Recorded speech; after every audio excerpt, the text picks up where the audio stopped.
Thank you, Acting President. And I move motion number 189, standing in my name. Like the one on the Murray Basin Rail project we have just debated, this motion requests that the government provide new information about issues of very significant concerns to many Victorians. In essence, the motion asks for that information in two forms. The first is that members of the government provide us with their latest thinking on how they intend to strengthen the security of the state's youth justice centres between now and the planned opening in 2021 of the Cherry Creek facility. The second is that they release a full version of the 2018 interim evaluation of their Youth Crime Prevention Grants program, rather than the very abbreviated one that remains the only publicly available version of that report. Now, I know that the management of individuals in youth detention is an issue that has been debated on a recurring basis for many years in this place. Clearly, it is an extremely vexed and difficult problem. No matter which side of politics is in government or whether it's in Victoria or any other part of the world. I completely understand, respect and acknowledge that. In fact, it's for that reason that Derryn Hinch's Justice Party is asking for the two things that we are through this motion, because we hope that a discussion and resolution of each of these 2 points might help inform improvements to the current arrangements. In relation to fortifying security and safety at the youth justice centres, it remains very clear that we have two large overcrowded facilities at Malmesbury and Parkville that are no longer fit for purpose in their current form.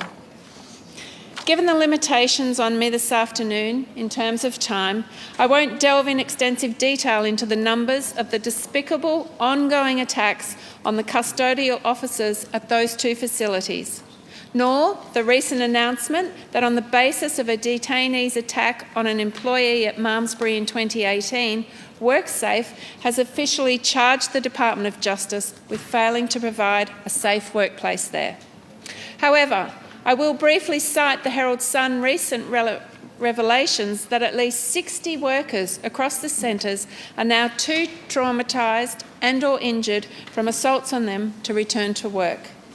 More broadly, according to a report in The Age, the CPSU says there were 311 assaults on staff in the first 120 days of this year, and that as many as 29 detainee-on-detainee assaults were even reported on a single day in September. Against that background, I am asking, through the motion, if government members can simply give us all an understanding of what work is currently being done and will continue to be done during this term of Parliament to address these terrible realities. I ask this partly because of an unfortunate chain of events in late September and early October. On the 27th of September, the government issued a media release outlining some changes in its future plans for the operations of the state's youth justice facilities. This concentrated exclusively on how the Malmesbury and Cherry Creek centres would be used, and Parkville would now continue to be used once the construction of Cherry Creek is completed in 2021.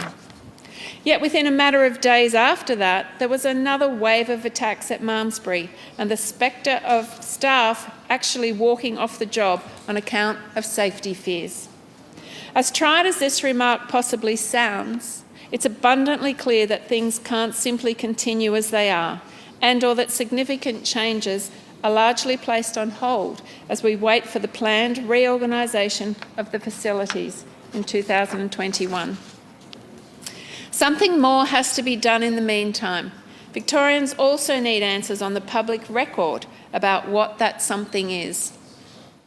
Acting President, that's a basic summary of what the first part of this motion asks. So to move to the second request in the motion about the Youth Crime Prevention Grants Program, it's the position of Derryn Hinch's Justice Party that there must always be a strong emphasis in the state's justice system on the importance of primary prevention and early intervention, To the cause of trying to reduce the number of troubled youths and youth offenders and lowering the number of young people in detention, we regard the importance of these two considerations as being paramount. At least $17 million has already been spent on the YCPG program over a period dating back to 2016. This includes, for example, around $1.4 million on the Reboot program that is targeted specifically at children aged from 10 to 14 who have already engaged in low-level offending and or pose a potential future criminal behaviour. Unfortunately, though, and this was confirmed from an adjournment response that I received from Minister Carroll about Reboot earlier this year, there doesn't seem to have yet been a full evaluation of whether this money is being well targeted and well spent in helping to reduce the proclivity for crime among young Victorians. I'm not suggesting that the money isn't being used effectively, and I do have very genuine respect for Mr Carroll and think he is sincerely committed to these goals. However, from outside of government, it is impossible to know the answer about this expenditure when all that has apparently been completed to date in this sense has been an interim report in October 2018. To add to this picture, the only part even of that document that ever appears to have been made public is an excerpt of just 2 out of the 109 pages. I do accept that there is apparently an ongoing fuller evaluation being undertaken and therefore hope to see it whenever it is finalised.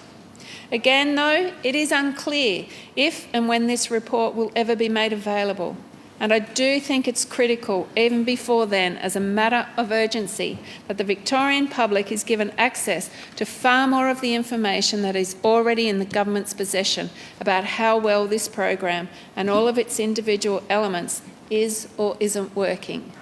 These evaluations lead to the basis of reforms, resources to be applied to support and assist these young people through that crucial early intervention and primary prevention. If we want to reduce the number of our young people here in Victoria from becoming a part of the justice system, we need to do more. We need to do more preventative work on the ground.